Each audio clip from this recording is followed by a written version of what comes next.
Tinoda kutendai mhuri yeZimbabwe nekuda kwesapoti yamunotipa pano paSaint basa tichienda mberi. Tichida kutenda zvikuru sei nepamakabva nesu kusvika pari nhasi. Ndine hama dzangu panapa, my brothers, this is Iben Kapinga Utowa, ane 43 years na knowledge Kapinga Utowa. Mr. Eben, zviri kudi? Ndizvo. Zvingodaro zvazveni. Ini ndinoti mhuri dzeZimbabwe. Aiwa ndinovatenda nestage yavafava vachisvika vari zvinezvi. Zvinezvi ndandiri kuchipatara ndakatouritsiwa rimwe zuva. Ndichinzi ndichadzokera hangu kuchipatara kuti ndozonopedziswa kuiswa mushonga ndotaura kuenda kuoperation. Sezvo vatiriwa nana doctor kuti operation yacho ichaita after ndava treatment achasara. Saka ndikutendai kuti murave vakadaro nekwatiri kwatenda kwachiona vadi vakangoshinga musadzoke kwamashure vanhu veZimbabwe. Ndifunga taakumapeto kwasaka ngoti tioperate. Aiwa ndifunga taakudasvika mumagumo kuti ndichiitawo zviri nani semashandira amuri kuita nesu. Vakadaro. Alright, panapa ndina knowledge Kapinga Utowa. Knowledge une makore mangani? 32 years. Aiwa una 32, une 32 here. 32 years. Ane 32 years. 32 years. Muning'ina wa Iben, anditi? Iben ane 43, knowledge ane 32 years. Right. Knowledge ungada kuzivisa mhuri yeZimbabwe kuti marizauts ako akabudawo akamira sei? Mhuri yeZimbabwe marizauts angu akabuda achinzi cancer, saka ndafunga kunooperatewa. Ndibatsireiwo. Kubatsira chaiko bonda akonda kumadiaminutes kwamakabva ndokurefu kuti $23,000 iri kudiwa kuchipatara kwacho, saka rambe makashinga neushingi hwenyuhwo. 23 here, 1.3 US dollars iri kudiwa.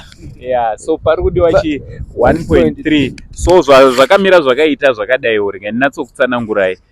Iben ari kufanira kuoperatwa. Tiri kushanda neveBains according to ana chiremba ma-specialist vari kuvarapa. Ana chiremba havasi kubhadharwa, they are giving their services for free. But imba yatichange tichizoenda kuti vanooperaterwa kutanga knowledge ari kunzi chake chinoda kuti abva atooperatwa. Pari kudiwa mari inokwana iyo kuita 1.3 US dollars according to paBains clinic paachaoperaterwa. Pari kunzi inogona kupfurikidza 1.3 kana kuita 1.3. So tinofanira kuti tinge tine mari yakati wandei kuitira kuti anogona kuzowedzerwa madays ari pabed after operation. Handiti same applies naIben, it's 1.310 kureva kuti vari vairi tiri kutarisa mari inoita iyo 2,620 kuti vange vari vanooperatwa paBains. So zvatiri kuita tiri kuuya kwamuri mhuri yeZimbabwe, mari iyi kutaura chokwadi yakawanda. Ende ameno kune vanokwanisa kutibatsira makasununguka kunge muri munotibata panhamba dziri pascreen. Knowledge atongomirira kuti tikawana mari iyoyo abva aoperatwa zvake zvobva zvaita. Knowledge Iben ndiye achiri nemutambo because pachadiwa futi about 280 yekutenga medication, tongo $300 yekutenga medication yechemo before azoenda zvakare kuti anooperatwa. So mari dzatiri kuda all in all dzese dzakabatana tiri kutarisa zvekuma $3,000 kubva pari nhasi. Mari iyoyo yatisina. Mari dzese dzatachiwana ndingati kuna knowledge hakuna adonate. Tanga tichitoti mari dzine dzichiuya dzakatasana naIben ndodzatanga tichitozotora dzimwe dzacho tichishandisa futi pana knowledge. So vanhu vari kuda kuti vanatsonzwisisa kuti zvofamba sei. Knowledge also akabatwa nechirwere checancer. Same applies naIben. So hatisi kuda kuti zvizosvika ronda rachona rizosvika sezvakaita pana Iben ronda rina knowledge. So takutongokumbirawo mhuri yeZimbabwe, handiti? Tichema navo mhuri dzeZimbabwe kuti aiwa kwava ndeurewo avo masvika kumapeto chingopedzisira zvenyu songwe vakatanga basa tigone kungoraramawo zvakanaka toona kuti aiwa atenda tadzokera utano wanga uri vai.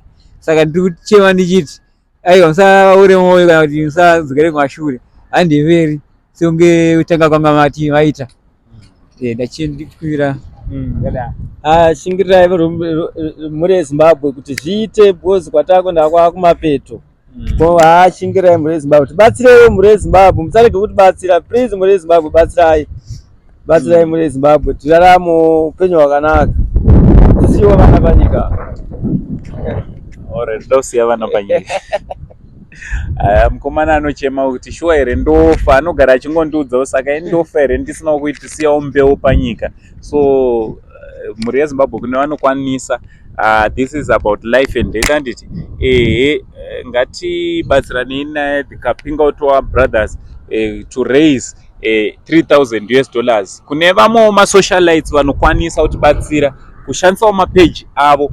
You can tag them, handiti tiri kuchema, tiri kungodawo $3,000 kuti hama idzi dzirapwe, basa ringe rinofamba zvakanaka. Kwatabva ndokure kuti tivaregere tasvika panapa. Ndinonzwa mwoyo wangu uchipwanyika uchiputsika kuti hatigone kuvarega tasvika panapa, asi tikaita konde tinogona kuti tinge tinowana mari yekuti vange rwendo rwavo rwekurapwa runge ruri runopera zvakanaka. Aiwa, ndozva ndangondiuye kwamuri ndiine kuchema kukuru pamwoyo wangu, uzere nekuchema, uzere nekurwadziwa kuti hama kwandakabva nadzo, kwatakabva nadzo, pandakanodzitora kuHurungwe tichiuya kuno kwaHarare tavavimbisa kuti varapiwe, vongodzokera here vasina kurapiwa, mangwana zvogodii nepavari apa. So ndinovimba kuti muchatibatsira kuti vange vari vanorapwa. From Uncle Saint, kune vanoda kutibatsira, nhamba ndo dziri pascreen, ndibate direct inini Uncle Saint, kuitira kuti tinge tinopfuurira mberi. Those who can help us, ma-socialites, ma-celebrities, let's help these brothers to make their story kuti inge iri inova a success story. From Uncle Saint, only Zim Uncle, pari zvinochiti machira.